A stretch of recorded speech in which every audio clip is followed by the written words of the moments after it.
Okay, folks, it's your buddy Mike Messier, Mike's Instant Movie Reviews. I just saw the movie, and now I do my review. I don't go home and put on my little headset. I don't wait for some studio appearance. It's just me and you into intimacy of this vehicle with all of nature's surroundings. So, Last Night on Earth, should you see it, should you not? I think it's a movie worth seeing. It's not quite a horror film. It's not a horror film at all, really. It's like a apocalyptic type of adventure. I mean, the title gives it away. The movie's about the last night on Earth. Specifically, this couple we meet, married couple. Ryan is the male. Kind of looks like the white Jesus with the thinly cropped beard and the long hair. And the wife, God, I think the name was it Heather, I believe? Heather? Yeah, let's go with Heather, even though that might not be it. But anyway, she's quite attractive. Basically looks like a Patricia Arquette in the prime of Patricia Arquette's life, is this voluptuous blonde wife. And we kind of see them in different time scenarios when they're first hearing about the fact that the Earth is going to end, our Earth anyway. There's some cataclysmic meteor fire coming that for whatever reason is coming. We can't do anything about it, but for whatever the fuck reason, we know the exact time. Now, I might have taken a little break during this movie at one point, so I might have missed something, but I don't know if it was clearly explained how, if this horrific event is coming, which I can see, scientists and so forth knowing about. Oh, we've got this meteor shower coming to Earth. It should be pretty bad, and we can't stop it. We don't have the weaponry, or we don't have a force field to deflect all these incoming meteors or whatever the fucks.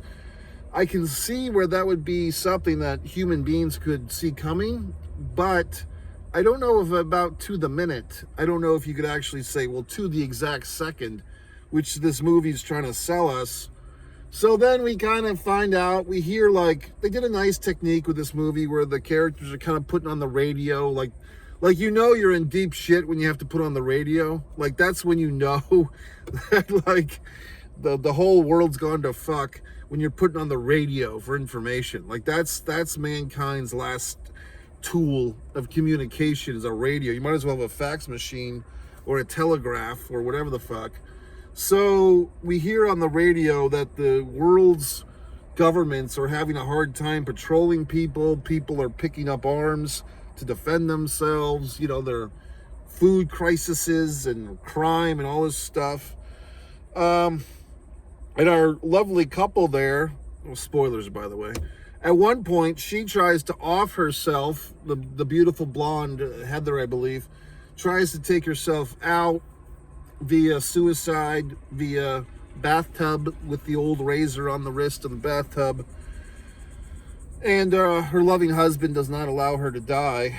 So they end up going to some campground, and that's another thing. Like, okay, we're going to die anyway. Let's go to the mountains. Let's go to wherever the fuck, Pine Lake or whatever, Crystal Lake, the Grand Canyon.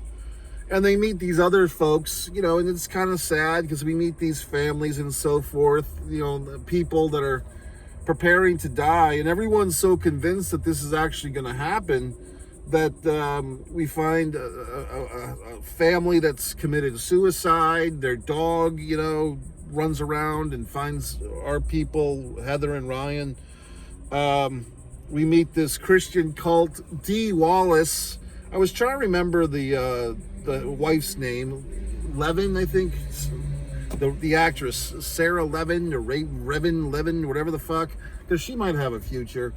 But someone with a wonderful history in movies, Dee Wallace, who I believe played the mom in both. Did she play the mom in both E.T. and Poltergeist many years ago? And she's probably one of these people that people would see at these conventions and these autograph signings and all these horse shit things. But yeah, Dee Wallace is in there, and she's kind of the matriarch of this Christian group that's all getting together and praying and so forth. And they're gonna, you know, talk to God on their way out and everything and all this wonderful stuff. And our guy and his woman there, you know, they're trying to make the most of it, and their answer to all of life's, you know, the end of the world's problems is just keep on fucking each other. So they keep having sex, which is a fine answer. And then they meet this other couple, and this is where I might have blanked out a bit, but this, what was the bad guy's name? This guy and like his sexy Latina brunette wife and Dean. So like the evil white Dean and his sexy Latina bride are basically, we don't quite know what they want initially, but it's quickly revealed that they know they're going to die too. So they figure, hey, we want the fun of killing someone on our way out. So they try to kidnap Heather, the bride, our protagonist bride. They try to kidnap her just so that they can kill her. And then we have like this kind of rivalry, like this couples war for the rest of the movie, which is our protagonists there, Ryan and Heather, defending themselves, guns, bows and arrows. The dog gets involved. That's one thing I didn't quite understand. Our character Ryan, for all his heroics, at one point the Dean guy has pulled a gun on him, and the loving dog comes rushing up to bite the hand of Dean, the guy with the gun.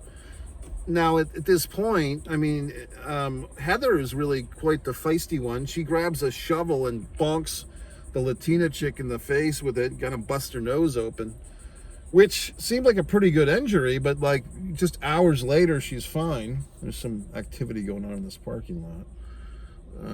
So moving forth, it's just odd. It's like a car. I don't want to.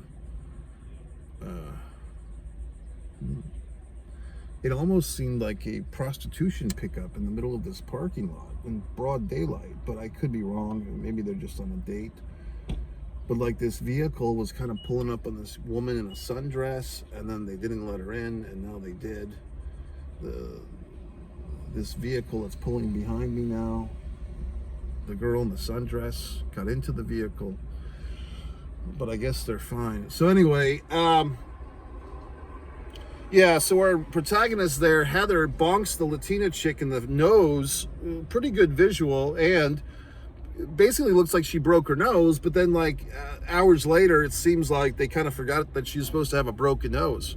So suddenly her face is fine. I don't know. It didn't seem like they carried over the broken nose from one scene to the next, and it's all supposed to be in the same evening. Yeah, so one of the things with this movie is it kind of feels like there's a few things going on. It's like, okay, SAG-AFTRA, the Screen Actors Guild, was listed in the end credits. It does feel like this movie was probably right at the $200,000 budget mark. If I had to guess, it did feel like a low-budget movie, but a well-made low-budget movie. Besides Miss Dee Wallace, I don't think there was any big prominent stars, movie stars in this movie. Good actors, I just don't think they're all huge and famous. What else would lead me to that conclusion? Just, you know, the effects were good. They weren't great. And also, this is one of those movies that I'm seeing more and more of these days. It's this gray zone. It's not really a Christian movie. It's not Kirk Cameron. It's not even the Sound of Freedom or whatever.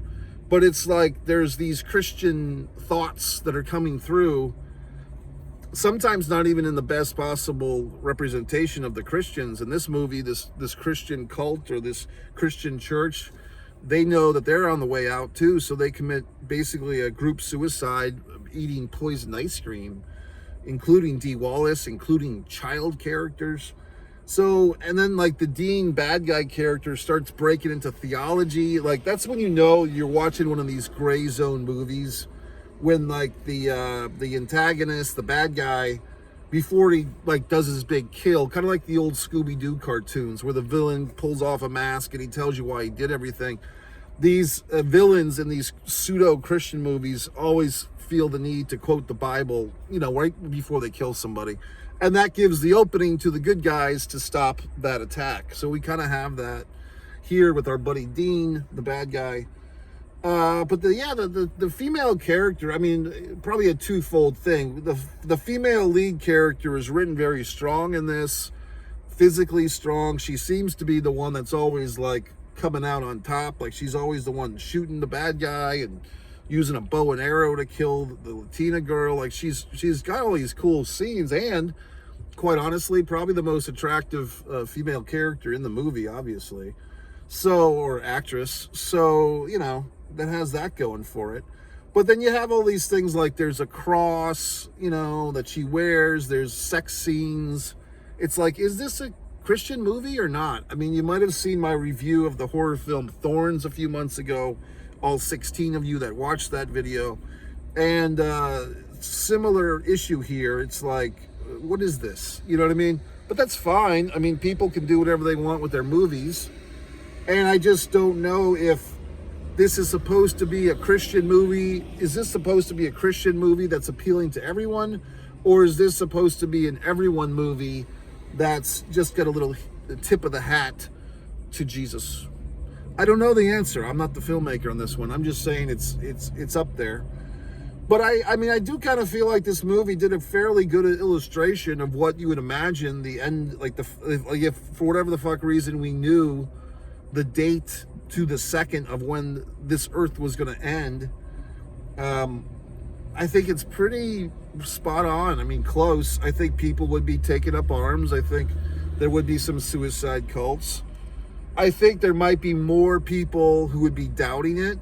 You know what I mean? Like, how do we really know? You know, like they might be telling you over and over again on the radio and everything, okay, the earth's going to end. But I think there would be a lot of people that wouldn't buy into it. It's the same thing when you have hurricanes and tornadoes and such, and people don't leave their homes. They don't evacuate like they're supposed to, and then they end up on the top of the ceiling with a sign, help me, or whatever the fuck.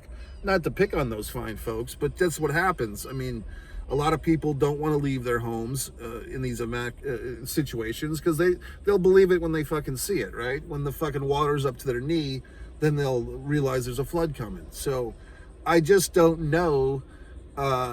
You know, maybe in this movie we could have seen more of that, like the non-believers or whatever the fucks. Spoiler, yes, the world does end. Ryan and Heather, if that's even her name, go through like all these shenanigans. And I guess the whole point of the movie is, will Ryan and Heather get to die in each other's arms? That's all they want. And if we're going to die anyway, they want to die together. Although Heather earlier tried to off herself months earlier, so that doesn't really hold up. So anyway, the movie's fine. It's decent. I mean, it's a 3 out of 5 for me. I don't know if there's much I would say they could have done to improve this movie. I think when you're starting with this pretense, this is the last night on Earth, you know, we're not going to have a sequel, folks. I mean, you know, it's basically like, okay, this movie is going to be doom and gloom and sad, and okay. So it's like, if you get for some reason I wanted to see this movie, I didn't really know why. I think I had seen some type of preview or some type of something. The movie at the end, there is no, when the end credits start rolling, folks, at least the version I saw, there was no like surprise cameo of Dean or the Latina chick coming out for a little encore. It's like, this is the end of the movie. No blooper reel, no bullshit, just end credits, which is the way I like a movie to end. No sit around and wait till the end credits and then something cool happens. It's just the end of the movie. But it was filmed in Tennessee, and it was labeled as 2023. So as I'm doing this review, it's deep into June. I think it's June 10th of 2024. So I guess this movie, you know, it found itself on the theater here in Jacksonville. I do give Jacksonville, Florida credit. There's a lot of movie houses, movie theaters around here, and they do tend to play quite a bit of movies that you won't see in pretty much every single multiplex or chain theater. You do see a lot of like these movies that are playing for 1 day or 2 days. I've experienced that quite a bit in this town. So that's it. So I mean, the movie was good. I wouldn't say it was great. I would say, you know, the actress, the Heather actress, was probably my favorite part of it. And, you know, I thought they did a good job. So, Mike Messier. Subscribe to my channel, like the videos, go to MikeMessier.com. You can stand me on social. You can buy my books. For those that are wondering, gee whiz, Mike, what do you do with your fucking life? Well, I make these wonderful arts. These are my wonderful artist paintings. You can go to my wonderful One Artist Mike Messier, One Artist Mike Messier page and subscribe and see all my wonderful paintings as they're coming to life. You can even buy some of these, okay? Some of them are for sales. My wonderful novels, all the wonderful things I do. The best thing to go is go to MikeMessier.com. I think you can even put on notifications somehow through WordPress and get notifications. Okay, Mike Messier.